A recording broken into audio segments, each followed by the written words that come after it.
welcome to Brockwell Lane, and today I'm going to build this Westhill Wagon Works Class 25 scrap cab in O gauge. It comes 3D printed with all these sprues which you have to take off, which to be honest is the hardest job when doing these Westhill Wagon Works. You can easily break off detail you didn't mean to break off. All these sprues are necessary for the process, so I'm going to take some time to clear all those off and make sure I'm not taking the handrails and other details which look very similar to these off by accident. So there's that part, which is the main cab, which is, you can't really see because all these sprues, and there's the bulkhead, which I assume is going to fit on the back of the cab like that, but we'll get these sprues off carefully with a sharp knife, and I'll probably spend as long as possible doing that to get that right. The job of snipping these sprues off is made easier with something like this, some sharp pincers. So once you've snapped all the excess parts off, the sprues, that's what you're left with, and now we can see some of the detail on the cab itself. And that's what I mean. This handrail, for example, looks very similar to one of those sprues, so you have to be careful what you're snapping off. And also these parts here are very easy to snap, but you can see the detail inside the cab there. Now it will need cleaning up because I've still got some sprues left like that one there, so I'll give it a good filing down in places. So that's the main cab, and then we've got the bulkhead there, which I'm guessing that way facing to the windows.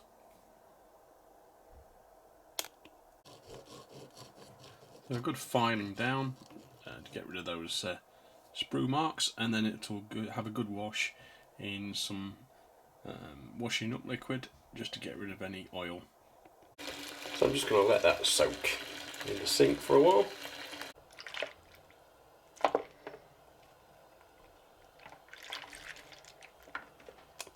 I'm just going to leave that in the window bottom to dry off in the glorious British sunshine.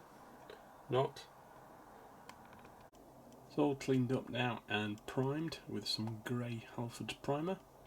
Really brings out the detail. See all the detail inside the cab there as well, the seats and the dials. All 3D printed in one. The only thing to put on is the bulkhead. I particularly like the bulbs which are showing through the broken head code panel. They'll get picked out. And I believe that there's a representation of what they call flame cut number. People used to remove the number on the side of the locomotive with a blowtorch and just cut away the top metal there. So I was going to number it, but somebody's gone and pinched the number, so I had to be left in undercoat, I think. So I just spray painted the front with an aerosol, cheap aerosol from Wilko's it was actually. It doesn't really matter about it being an exact match because it's a scrapper cab. So that's just drying now. Little bit of glue and glaze for the window. And with the first coat of blue, this is the one I'm using, just brushing it on. This is Precision Paints BR Rail Blue. Do need a couple more coats I think before it's getting towards being finished. Second coat and just picking out a few little details here and there. Bit of weathering with the Tamiya panel line. Little bit more detailed painting and read on the yellow end using the Phoenix Precision. The side number has been cut away, flame cut, leaving the grey beneath, so I've just painted that section grey, and the handrails in silver. A little bit more inside, one or two of the levers been picked out and the seats blackened. I'm just doing a little bit of blue weathering, which is mixing the rail blue and a bit of white to make a lighter blue, and I'm just dry brushing some of that across the model to make it look faded and patchy in places where the paint's come off. I think that looks a little bit more realistic than being too pristine, because it has of course just had its cab cut off. Painted some soot on the roof, which is just dry brushed again with this rail match roof dirt, and I've also applied some transfers, 2 lightning flashes from Fox Transfers. Other things I've done is gone around the edge here with a marker pen, black marker pen, just to represent some of the rubber window surrounds. Using a white paint pen, I've just put sold on the side as well. So maybe this will end up in somebody's back garden. With the same paint pen, I've just picked out a few labels, old poster points and things on the bulkhead there, just to add a little bit more interest. The final touch, I'm just going to cut out some jagged pieces of perspex. You can't really see that, we're just about to focus, and glue them in place around the window edges to make it look like broken glass, using the glue and glaze, which will of course dry clear and hopefully give a nice effect.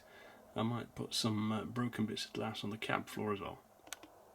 So quite a few pieces of shattered glass all the way around, so whoever's bought this cab will have to replace that. It should dry clear, and then I'll probably varnish it just to dirty it up and make it more visible. You can just about see it from some angles, probably lower down is better. And with the bulkhead put in place, I've just put a little bit of foliage around there to make it look like weeds have started to grow on it. And with the back plate on, you can see the glass a little bit better as it's starting to dry, although not completely. So there we have it finished. I've sprayed it with some satin varnish, and that made those broken windows and glass stand out a bit better. It just blends everything in nicely. You can see, I'm going to turn it round all the different sides, and I'm quite happy with it. So I think they've done these in 00, possibly N-gauge as well, but they do other things as well. They do the one with the gangway, the earlier type of 25. They also do 47 bogies, western bogies, pallets with buffers on, all sorts of things that you can make a really nice scene, and that's all from Westhill Wagon Works. So yeah, I highly recommend these, they're very fun, and you could make some lovely little dioramas, which I'm very tempted to do, although this isn't mine, this is a friend of mine's, and that's going to go back to him now, so hopefully he's going to be happy with that. So thank you for watching, subscribe, comment, and I'll see you next time on Brockwell Lane, probably with something a little bit smaller. Thanks for now, bye bye.